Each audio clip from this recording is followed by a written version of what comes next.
Le plaisir le plus sublime et le plus excellent, c'est de connaître Dieu et de contempler sa face. Et il est impossible d'imaginer que l'on puisse lui préférer un autre plaisir, à moins d'en être privé.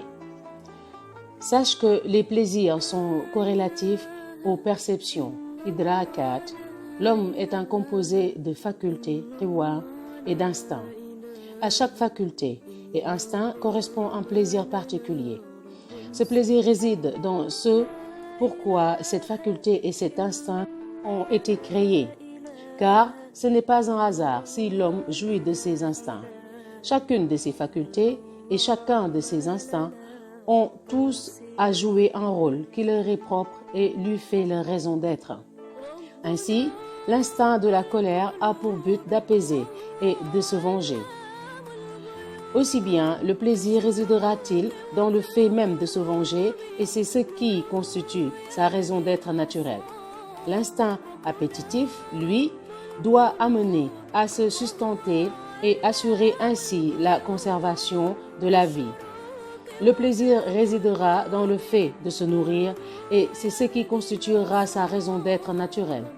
On en dira autant pour lui, la vue, l'odorat, qui concernent les facultés qui permettent de voir, d'entendre et de sentir. À chacun de ces instincts correspond une souffrance ou un plaisir qui sont en liaison très étroite avec les perceptions concernées. Il faut en dire autant pour le cœur qui comporte un instinct appelé lumière divine, Nur Ilahi. Conformément à la parole de Dieu, est-ce que celui dont Dieu a détendu la poitrine pour l'ouvrir à l'islam et qui détient ainsi une lumière de son Seigneur est meilleur, ou est-ce celui qui est resté négateur? Sourate 39, verset 22. On appellera cette lumière tantôt intellect, aql, tantôt regard intérieur, basira, et tantôt lumière de la foi et de la certitude, yaqin. Ce n'est pas le lieu ici de s'étendre sur terminologies diverses. En effet, sont les expressions employées. Les petits esprits penseront qu'il s'agit là de différences essentielles au niveau du contenu. Cela est dû au fait qu'ils cherchent à pénétrer le sens profond, ma'na, à partir des mots. Or, c'est le contraire qu'il faut faire. Le cœur est le point vers lequel convergent toutes les autres parties du corps, car le cœur a la faculté de saisir les réalités profondes qui échappent aux 5 sens de la faculté imaginative. Ainsi, c'est le cœur qui peut percevoir que le monde est créé, qu'il est dans la nécessité d'avoir un créateur qui soit éternel, agenceur, mudabbir, sage, hakim, jouissant de tous les attributs propres de la divinité. Qu'on appelle, si l'on veut, cet instinct intellect, aql, à condition toutefois de ne pas prendre ce mot intellect, aql, pour désigner cette faculté qui permet de savoir quelles sont les différentes façons de discuter, de tergiverser. Ce mot aql, c'est tellement illustré dans ces sortes de choses que bien des gnostiques en sont venus à le rejeter, à le mépriser. Or, cette faculté qui distingue l'homme de l'animal, qui lui permet de savoir ce que c'est que connaître Dieu, est en effet la plus excellente de toutes les facultés. Elle n'est absolument pas méprisable, car si elle a été créée, c'est pour pouvoir, grâce à elle, pénétrer la réalité profonde des choses. Haqa'iq al-umur. La raison d'être naturelle de l'intellect, c'est de savoir, de connaître, et c'est ce qui constitue son plaisir, sa joie. Ce plaisir réside pour tous les autres instincts en ce qui fait précisément leur raison d'être. On sait qu'il y a le plaisir de savoir, de connaître. On ira même jusqu'à trouver sa joie dans tout ce qui touche à la science, à la connaissance de tous les domaines, de quelque ordre qu'il soit, et quelque minime qu'il soit. Et tout ce qui touche à l'ignorance, de quelque ordre qu'elle soit, afflige, à tel point que l'homme sera dans l'impatience de rivaliser avec les autres au plan du savoir et de se prévaloir de sa science, même dans ce qu'il y a de plus modeste. Ainsi, savoir jouer aux échecs, Malgré tout ce que cela peut avoir de quelconque, on acceptera très mal que l'on n'en fasse pas cas. On deviendra même intarissable lorsqu'il s'agira de parler de sa compétence aux échecs. En fait, cela tient au plaisir immense que l'on ressent, à savoir et au sentiment de plénitude qui en découle. Or, la science est, parmi les qualités divines, celle qui caractérise Dieu par-dessus tout. Savoir est la perfection par excellence. C'est pourquoi on est tout naturellement heureux quand on nous fait des compliments sur notre intelligence, sur l'étendue de notre science. Il suffit d'entendre cela pour nous donner conscience de notre perfection, de la perfection de notre savoir. On est satisfait de soi, on admire sa propre science. Il va sans dire qu'il y a une différence réelle entre le plaisir qu'il y a de savoir labourer, coudre et celui d'être compétent dans la régulation du monde sensible et dans le fait de veiller sur la bonne ordonnance de la création. Le plaisir de savoir, la grammaire et la poésie est autre que celui de connaître Dieu, ses attributs, ses anges, son royaume céleste et terrestre. Il y a même corrélation entre le plaisir de savoir et la hiérarchie dans le savoir, entre cette hiérarchie et la dignité de l'objet que l'on connaît. Ainsi, celui qui connaît le secret le plus intime de quelqu'un aura du plaisir à le faire connaître. Si en revanche on l'ignore, on sera tout naturellement poussé à le connaître.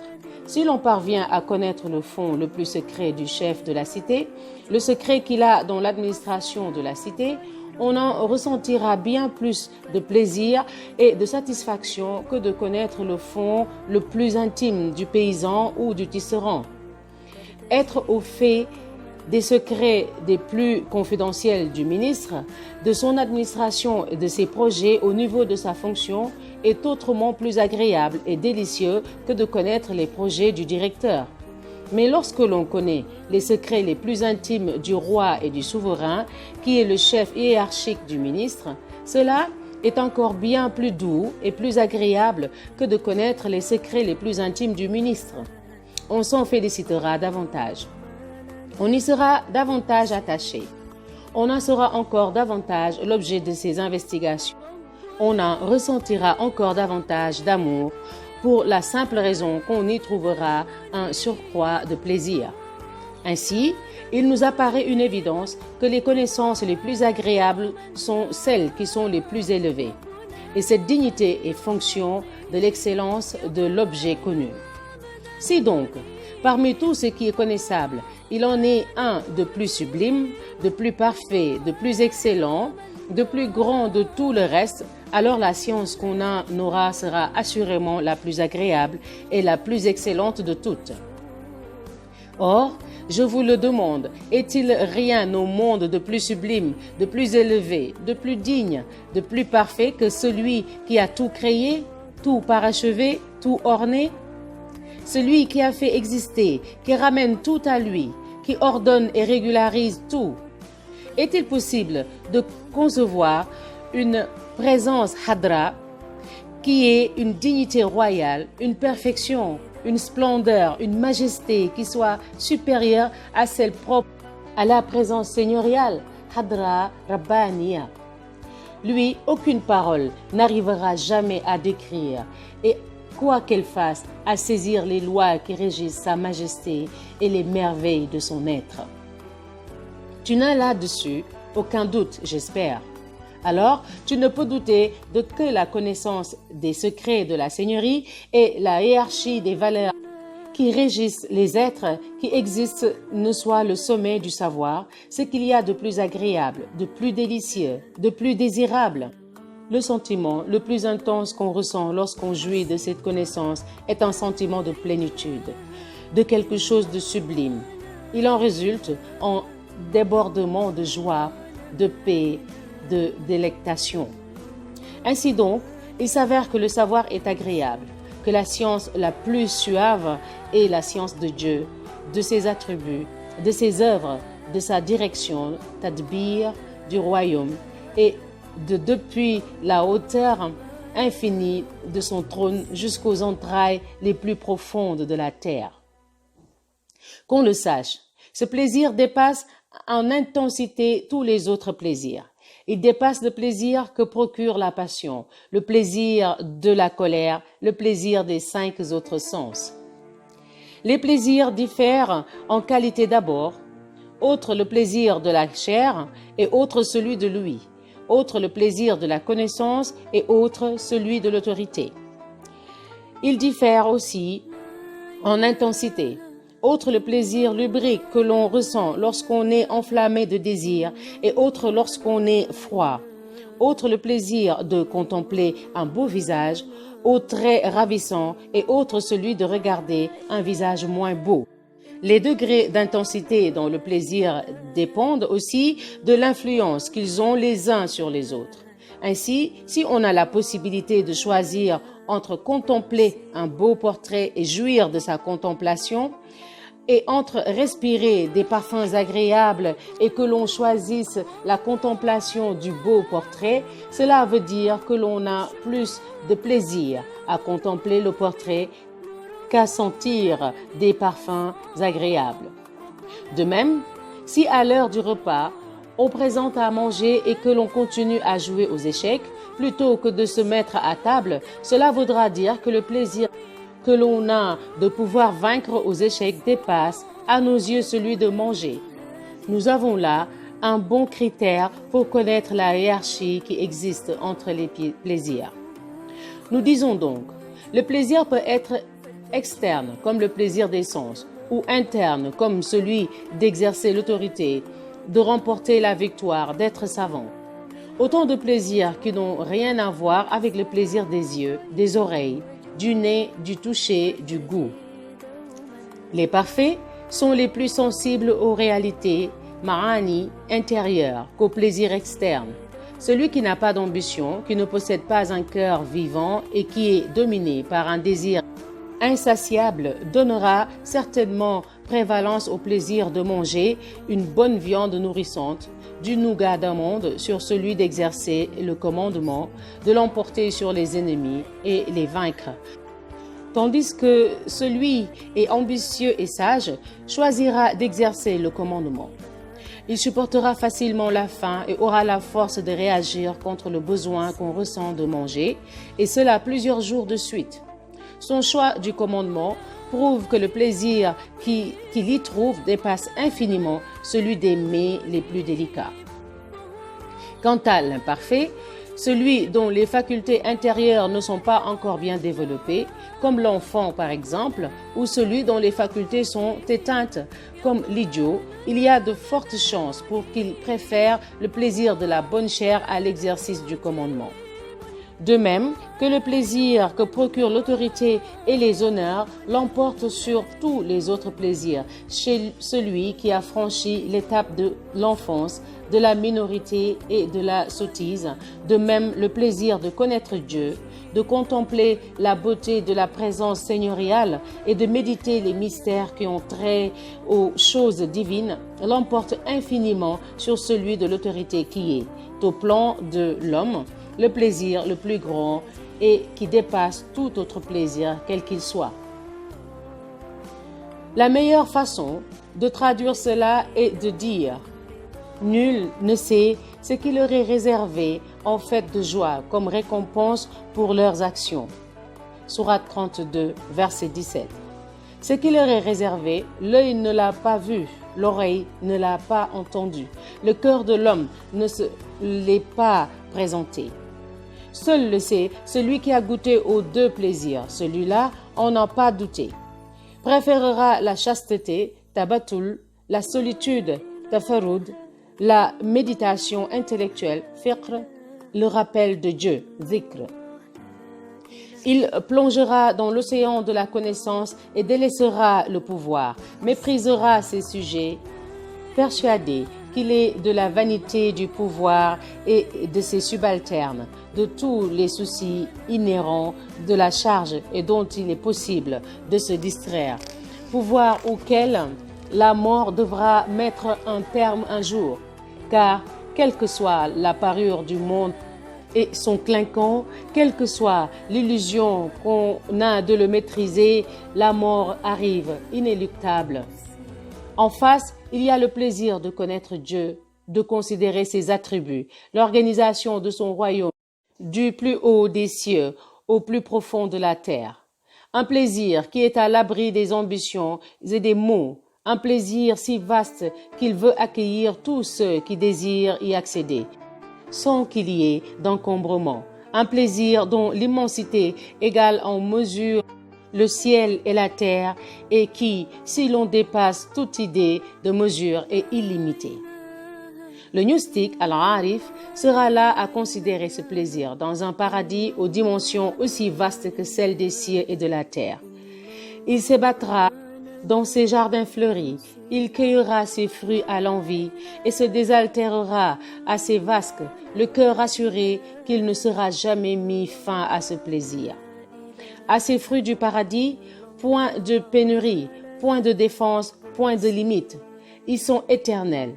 Ils ne connaîtront pas de fin. La mort même n'y pourra rien, car la mort n'a pas d'emprise là où il y a connaissance de Dieu. Or, la connaissance de Dieu campe dans l'esprit Ar-Ruh, et l'esprit est de l'ordre du divin. L'esprit est céleste. La mort ne peut qu'en transformer l'état en mettant fin aux soucis, en supprimant les obstacles, en libérant de la prison. Quant à y mettre fin, cela est impossible. Ne crois surtout pas que ceux qui sont tués dans le chemin de Dieu sont morts. Ils sont vivants. Ils seront pourvus de bien auprès de leur Seigneur. Sourate 3, verset 169. Ne va surtout pas croire que cela ne s'applique qu'à ceux qui tombent sur les champs de bataille. Il y a dans le cœur de chaque gnostique l'équivalent de 1000 martyrs.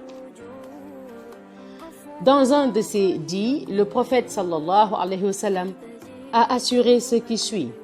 Le martyr, dans l'au-delà, souhaitera pouvoir revenir sur terre pour être tué une seconde fois, témoin qu'il est de la récompense qui attend le martyr. Et les martyrs souhaiteront avoir été savants, témoins qu'ils sont de la place suréminente réservée aux savants. Ainsi donc, toutes les régions du royaume des cieux et de la terre sont le domaine du gnostique. Il y évolue à sa guise, sans qu'il lui soit nécessaire de se déplacer physiquement. Ce domaine fait partie intégrante du domaine de la contemplation, Mutta'ala, du royaume et de sa beauté.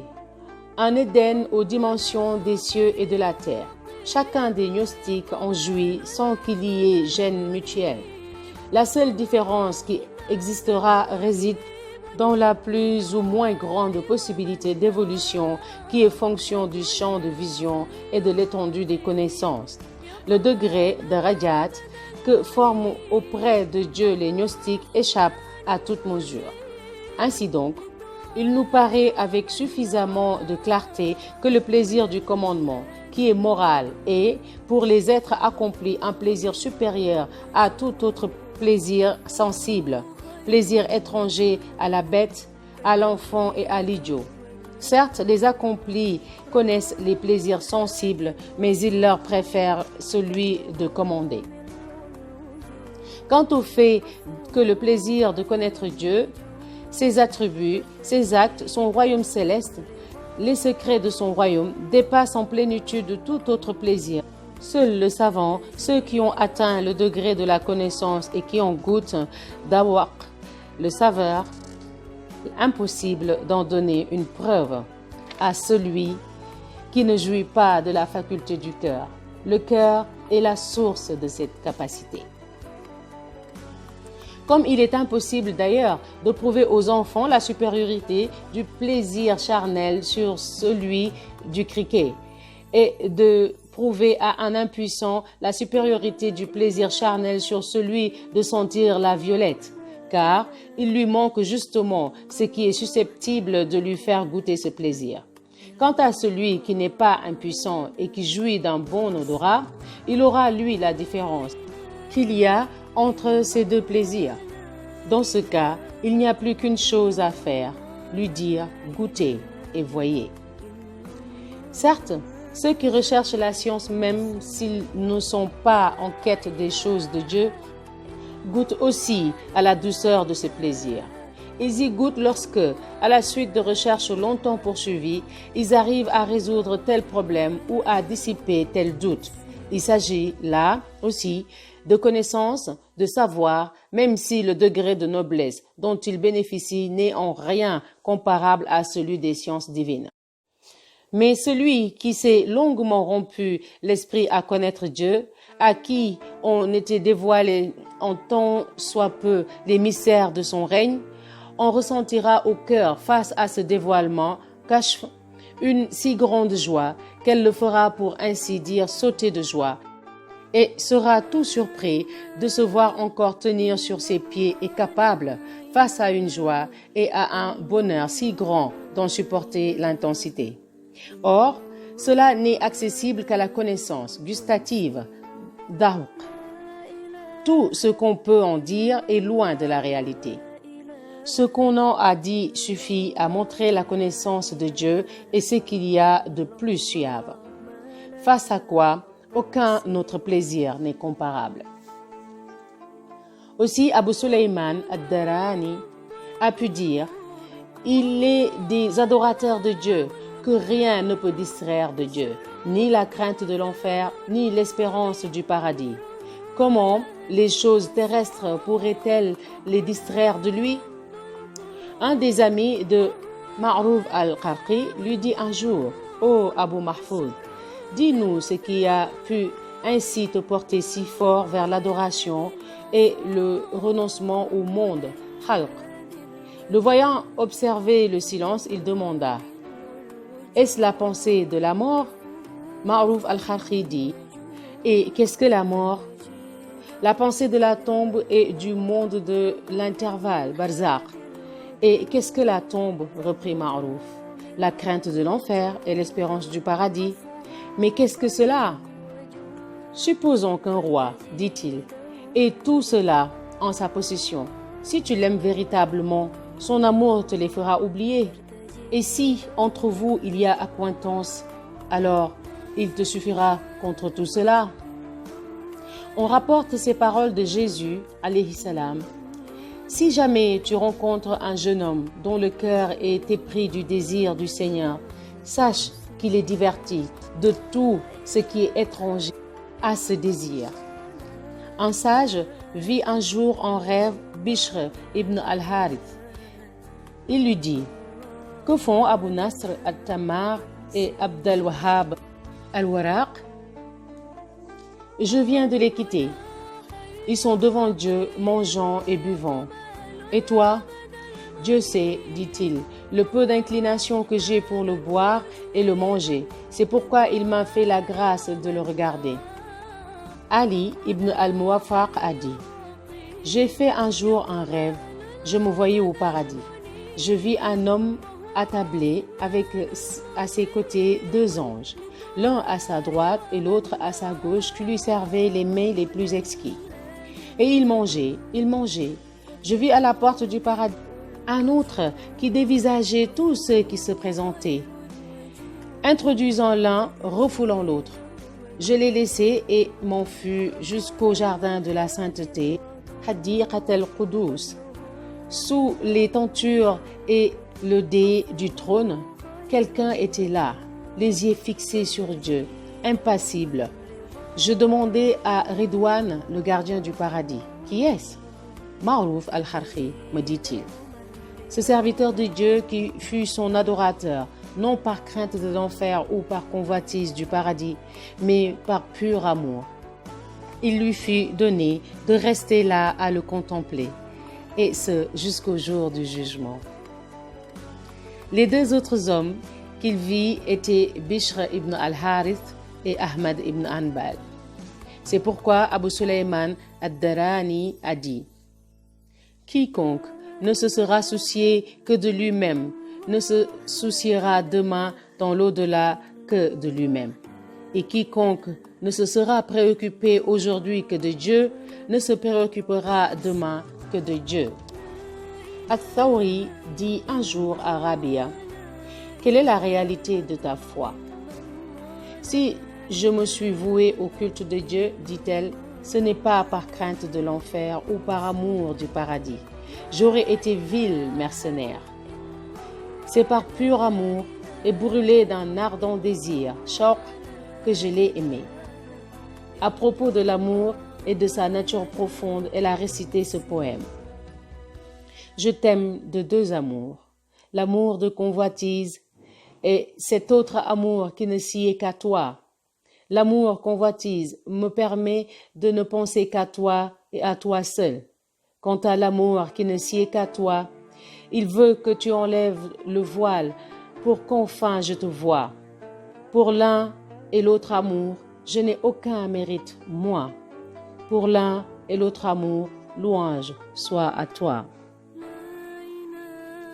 Elle entendait assurément pour amour convoitise, Hub al-Hawa, l'amour de Dieu qui tient à ses bienfaits, aux faveurs dont il l'a gratifié, tous ces biens éphémères qui lui ont été départis ici-bas. Et par amour qui ne sied qu'à lui, elle entendait l'amour qu'elle avait pour sa beauté, sa majesté, qui lui ont été dévoilés. Des deux amours, celui-ci est autrement plus sublime et bien plus intense.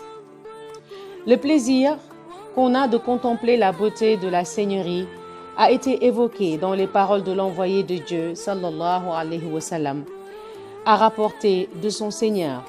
J'ai réservé à mes adorateurs, mes amis, ce que l'œil n'a pas vu, ni l'oreille entendu, ni le cœur de l'homme ne s'est représenté. Il se peut que certains aient de ces plaisirs comme les avant-goûts. Ce sont ceux dont la transparence du cœur, safa al-qalb, est entière. Aussi l'un d'eux a-t-il pu dire « Je m'écris, mon Seigneur, mon Dieu », et je trouve ce cri plus pesant que la montagne à mon cœur, car l'appel est lancé de derrière un voile. A-t-on jamais vu un confident interpeller son confident? Il dit aussi, lorsque quelqu'un dans cette voie du savoir a touché la fin, les hommes le lapident. Cela tient à ce que ces paroles vont au-delà de ce que leur esprit peut porter. Ils tiennent son langage pour folie et blasphème, kufr. Les gnostiques n'ont en effet d'autre but que de réaliser l'union, wasl, et la rencontre liqa sans plus. Voilà la joie qu'aucun être créé ne sait ce qu'il en est réservé. Il suffira d'y parvenir pour que soient balayés les soucis, que s'effacent les passions et que, plongé dans la béatitude, le cœur s'y délecte. Jetez-le au feu. Il n'en aura aucune sensation, noyé qu'il est dans la béatitude. Offrez-lui tous les délices du paradis. Il n'en aura cure. Si parfaite est sa béatitude. Il a atteint le but suprême vers quoi il tend. Dites-moi, celui qui ne connaît d'autre amour que celui des sens, pourra-t-il jamais croire à la jouissance que procure la vision béatifique de Dieu, lui qui n'a ni forme ni trait? Quel sens aura pour cet homme la promesse que Dieu a faite à ses adorateurs et l'assurance qu'il n'ait pas de jouissance qui lui soit comparable? Celui qui connaît Dieu sait bien que tous les plaisirs épars dans les diverses passions sont ramassés dans cette jouissance selon ces paroles du poète. Des passions diverses m'habitaient le cœur. Il a suffi à mes yeux de te voir pour que toutes se ramassent à une même passion. Celui que j'enviais en vint à m'envier. Maître du monde je devins. Dès que de moi tu devins le Seigneur, et je laissai aux hommes leur monde avec leur foi. Je fus épris de ton nom à toi, toi mon tout, ma vie et ma foi. Un autre poète a dit, et d'être loin de lui m'est plus dur que l'enfer, mais d'être uni à lui m'est plus doux que le paradis. Par ces paroles, il voulait tout simplement montrer la préférence qu'il donnait à la jouissance qui naît de la connaissance de Dieu et qui dépasse de loin la jouissance du boire, du manger et du commerce charnel. Le jardin de l'Éden est un lieu de délice pour les sens. Quant au cœur, son plaisir unique et suprême est d'être avec Dieu, rien de plus. Voici maintenant un aperçu sur les différentes étapes par lesquelles passe l'homme au plan du plaisir. Dès que l'enfant commence à marcher et à discerner, apparaît chez lui un instinct qui le porte à se complaire dans le jeu et le divertissement. Il y trouve son plaisir suprême qui passe tout autre plaisir. Vient ensuite le plaisir qu'on trouve à se parer et s'habiller, à montrer les animaux, et l'on regarde de haut les plaisirs du jeu. Il succède le plaisir des relations charnelles. On a de l'inclination pour les femmes. Quant aux autres plaisirs, ceux qui ont précédé, on les délaisse pour ne plus penser qu'aux femmes. Succède à ce plaisir celui du commandement des titres honorifiques et celui de la course vers un surplus de biens et d'enfants. De tous les plaisirs, celui-ci est le plus élevé et le plus intense. Dieu a dit à ce sujet: sachez que la vie de ce monde n'est que jeu, divertissement, vaine parure, lutte de vanité entre vous, rivalité dans l'abondance des richesses et des enfants. Sourate 57, verset 20. Vient ensuite l'instinct qui nous permet d'expérimenter le grand plaisir que donne la connaissance de Dieu et de ses œuvres. Il pousse jusqu'à considérer comme vils tous les autres plaisirs qui ont précédé. Ainsi, tout plaisir ultérieur est plus intense que le plaisir qui l'a précédé. Et le plaisir de connaître Dieu est le dernier de tous. La passion du jeu coïncide avec l'âge de discernement, celle des femmes et des parures avec l'adolescence, celle du commandement avec la vingtaine, l'amour de la science avec la quarantaine. C'est le degré le plus élevé. L'enfant se moquera de celui qui délaisse le jeu pour aller flirter avec les femmes ou pour ambitionner les postes de commandement. Les gens de commandement n'auront de dérision pour ceux qui délaissent le commandement pour ne s'occuper que de la connaissance de Dieu. Et le sage de dire: si vous vous moquez de nous, nous vous moquerons de vous. Comme vous vous moquez de nous, vous saurez bientôt. Sourate 11, versets 38 à 39. Nous reviendrons à parler du plaisir de la contemplation de Dieu dans l'au-delà dépasse celui de la connaissance de Dieu dans ce monde ici-bas. Inch'Allah.